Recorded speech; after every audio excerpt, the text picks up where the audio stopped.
Eu gostei muito desse texto. Eu achei que o texto é muito completo e simples de ser entendido. E aí eu fiquei muito entusiasmada em ler o texto e gravar esse vídeo, porque eu acho que hoje, mais do que nunca, a maior parte das pessoas tem acessado muitos vídeos para obter conhecimentos, cursos, enfim. Tem acessado muito mais vídeos do que lido matérias, artigos. Então, eu acho que eu consigo, se eu gravo esse texto, eu consigo fazê-lo chegar mais facilmente, né, no ouvido da maior parte da população. E esse texto ele foi escrito pelo professor Ivan Lago, professor e doutor em Sociologia Política. Ele tem um blog, inclusive, eu cheguei até o blog dele, e está lá o texto escrito por ele. No blog informa que o texto foi escrito em fevereiro. Desde então tem sido bastante divulgado pelas redes sociais. Durante a leitura eu faço algumas intervenções, pequenos comentários. Na verdade é mais pela empolgação da leitura. Dá para perceber quando eu estou lendo e quando eu estou comentando.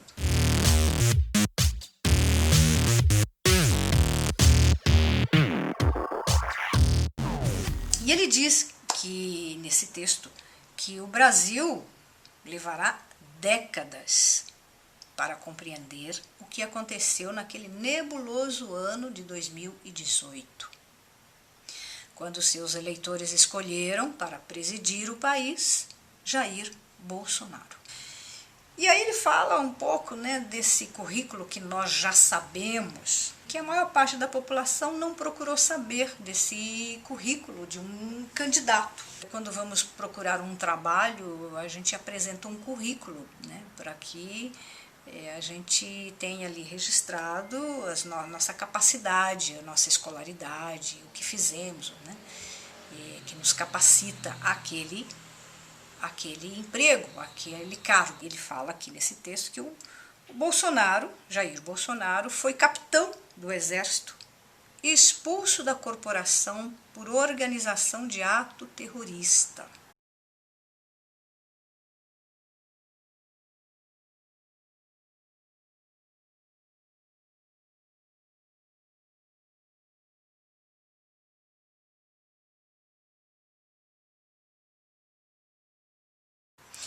Foi deputado de 7 mandatos, conhecido não pelos 2 projetos de lei que conseguiu aprovar em 28 anos. 28 anos, apenas 2 projetos.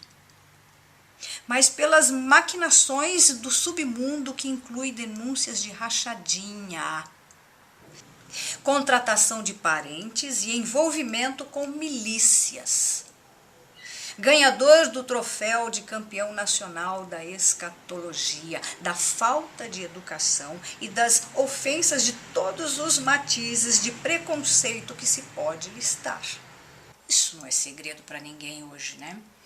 É o que todo mundo vê, que foi presenciado e que ele não se omitiu em se manifestar dessa forma o tempo todo. Isso já fazia parte do currículo dele.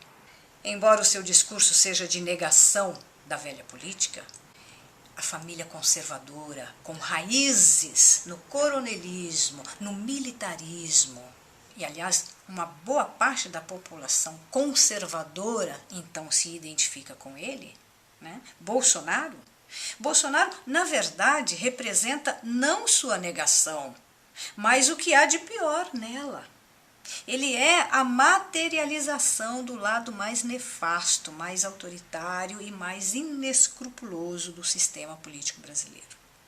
Mas, e esse é o ponto em que o professor Ivan Lago discute nesse texto, Bolsonaro está longe de ser algo surgido do nada, ou brotado do chão pisoteado pela negação da política, alimentada nos anos que antecederam as eleições. Entende? Não é um cansaço da política, não é a raiva do PT, a raiva do Lula, não é isso, ou não é só isso. Mas nesse texto ele fala de um outro lugar. Digamos, o buraco é mais embaixo. Então, Professor Ivan diz que ele, como pesquisador das relações entre a cultura e comportamento político, está cada vez mais convencido de que Bolsonaro é uma expressão bastante fiel do brasileiro médio. Um retrato do modo de pensar o mundo, a sociedade e a política que caracteriza o típico cidadão do nosso país. Essa é a realidade. Quando o professor se refere ao brasileiro médio, obviamente não está tratando da imagem romantizada pela mídia, pelo imaginário popular, do brasileiro receptivo, criativo, solidário, divertido, malandro. Ele está se referindo à visão mais obscura e, infelizmente, mais realista, segundo o que as suas pesquisas e experiência têm demonstrado. Então, esse texto ele mostra que, no mundo real, essa realidade, o brasileiro é preconceituoso, violento, analfabeto, nas letras, na política, na ciência, quase tudo. Esse é o nosso brasileiro. É racista, machista, autoritário, interesseiro, moralista, cínico, fofoqueiro, desonesto. Esse é o nosso brasileiro. É o brasileiro médio. É a minha família, muitos da minha família. Infelizmente, é verdade. Da família de todos, de um pensamento arcaico, de um pensamento antigo. Essa é a realidade que nós temos. E os avanços civilizatórios que o mundo viveu, especialmente a partir da segunda metade do século XX, inevitavelmente chegaram ao país. Nós tivemos muitas conquistas que se materializaram em legislações, em políticas públicas de inclusão, de combate ao racismo, ao machismo, de criminalização do preconceito. Se a gente vai tomar o elevador, tem uma plaquinha, proibido o racismo, é lei. Você pode ser processado, você pode ser preso. Nós conseguimos leis. E também tivemos muitas conquistas nas diretrizes educacionais para as escolas e universidades. Tivemos uma educação mais facilitada, democrática para todos. Tivemos também conquistas de direitos humanos, conquistas de proteção à floresta. Mas estas conquistas estão sendo quebradas. Estão sendo postas por terra nesse governo. Infelizmente, é o que estamos vendo.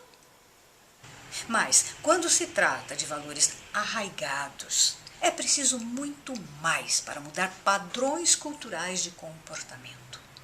Porque está lá dentro desse ser humano. Está na mentalidade dele. Entende? Ele foi criado dessa forma, com esse pensamento. Ele foi criado dentro desse tipo de família ou de sociedade que o faz pensar dessa forma. O machismo foi tornado crime, o que lhe reduz às manifestações públicas e abertas.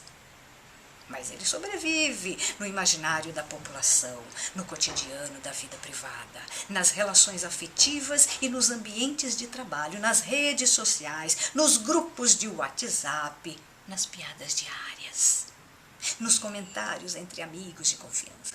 Você pode falar o que você quiser, pode zoar com quem você quiser, ninguém vai denunciar. Os pequenos grupos onde há certa garantia de que ninguém irá denunciar. O mesmo ocorre com o racismo, com o preconceito em relação aos pobres, aos nordestinos, aos homossexuais. Proibido de se manifestar, ele sobrevive internalizado, reprimido, não por convicção decorrente da mudança cultural, mas por medo do flagrante que pode levar à punição. É por isso que o politicamente correto, por aqui, nunca foi expressão de conscientização. Não. Mas algo mal visto, por tolher a naturalidade naturalidade do cotidiano. O politicamente correto foi distorcido, o seu valor, a sua compreensão. Politicamente correto. Politicamente correto. Politicamente correto. Foi distorcido. Se houve avanços, e eles são, sim, reais, nas relações de gênero, na inclusão de negros e homossexuais, foi menos por superação cultural do preconceito do que pela pressão exercida pelos instrumentos jurídicos e policiais. Né? Então nós estamos entendendo sim que o comportamento tem um desejo interno de ser outro, mas ele é obrigado a obedecer uma lei que foi conquistada nas últimas décadas. Ele foi obrigado a se comportar mais adequadamente e respeitosamente ao outro, às pessoas que estão ao seu lado. Então, infelizmente, não houve uma evolução de pensamento, uma ampliação dessa visão de ver o mundo, de ver a humanidade, de evoluir-se como ser humano. Não foi. Foi porque tiveram que se calar. Como sempre ocorre, quando o sentimento humano é reprimido, ele é armazenado de algum modo. Ele se acumula, infla e um dia encontrará um modo de extravasar. Foi algo parecido que aconteceu com o brasileiro médio, com todos os seus preconceitos reprimidos e a duras penas escondidos, que viu em um candidato à presidência da República essa possibilidade de extravasamento. Eis que ele tinha a possibilidade de escolher, como seu representante, um líder máximo do país, alguém que podia ser e dizer tudo o que ele também pensa, mas que não pode expressar por ser um cidadão comum. Agora, esse cidadão comum tem voz. Ele de fato se sente representado pelo presidente que ofende as mulheres, os homossexuais, os índios, os nordestinos. Ele tem a sensação de estar pessoalmente no poder quando vê o líder máximo da nação usar palavreado vulgar, frases mal formuladas, palavrões e ofensas para atacar quem pensa diferente. Ele se sente importante quando seu mito enaltece a ignorância, a falta de conhecimento, o senso comum, a violência verbal para difamar os cientistas, os professores, os artistas, os intelectuais, pois eles representam uma forma de ver o mundo que sua própria ignorância não permite compreender. Esse cidadão se vê empoderado quando as lideranças políticas que ele elegeu negam os problemas ambientais, pois eles são anunciados por cientistas que ele próprio vê como inúteis e contrários às suas crenças religiosas.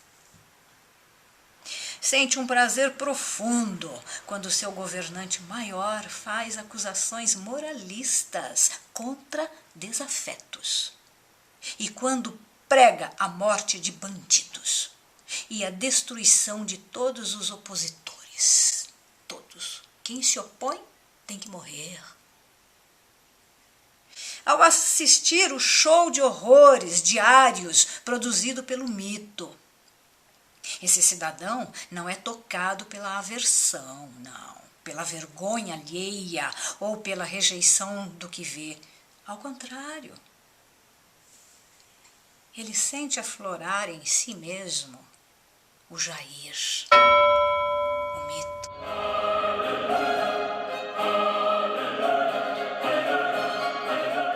Que vive dentro de cada um, que fala exatamente aquilo que ele próprio gostaria de dizer, que extravasa sua versão reprimida e escondida no submundo do seu eu mais profundo e mais verdadeiro. lá dentro. O brasileiro médio não entende patavina do sistema democrático. Não, ele nem sabe o que significa democrático. E de como ele funciona, menos ainda. Da independência e autonomia entre os poderes, da necessidade de isonomia do judiciário. Imagina, ele não entende nada disso. Da importância dos partidos políticos e do debate de ideias e projetos, que é responsabilidade do Congresso Nacional. Ele não sabe, ele não quer saber nada disso. Não sabe e não quer. É essa ignorância política que lhe faz ter orgasmos quando o presidente incentiva ataques ao parlamento e ao STF. Instâncias vistas pelo cidadão comum como lentas, burocráticas, corrompidas e desnecessárias. É isso que eles pensam. Destruí-las, portanto, em sua visão, não é ameaçar todo o sistema democrático, mas condição necessária para fazê-lo funcionar.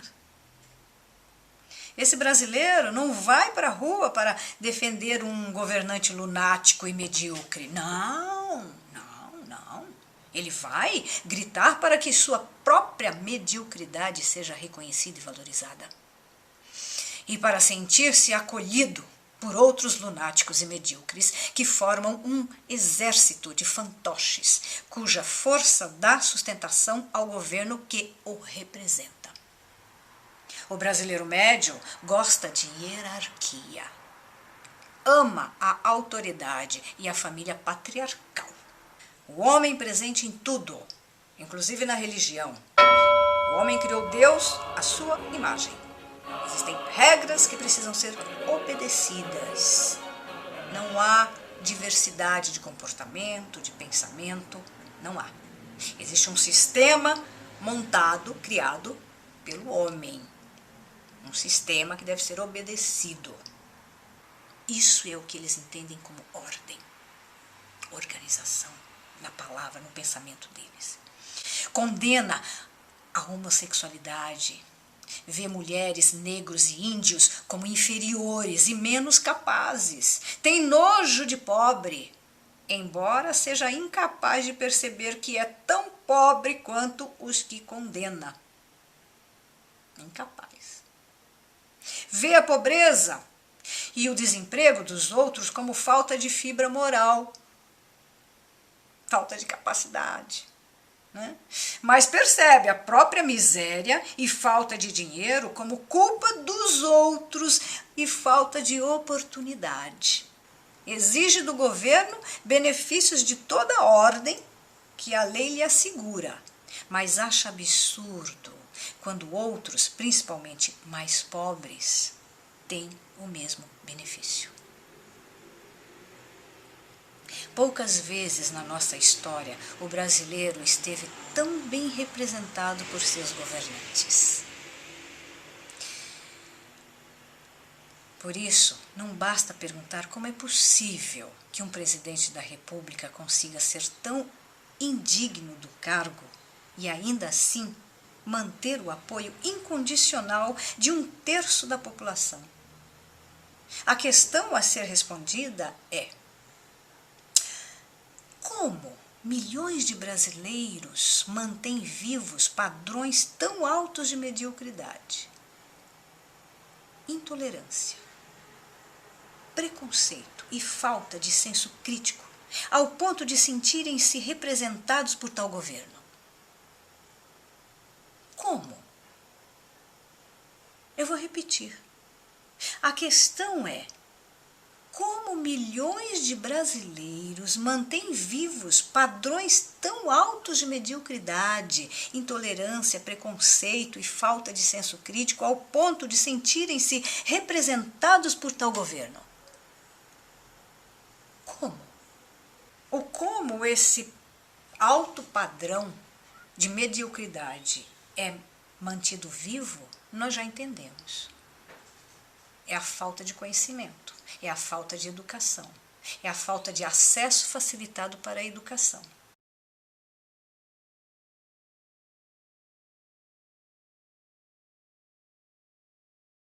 E como essa população vai ser representada no governo,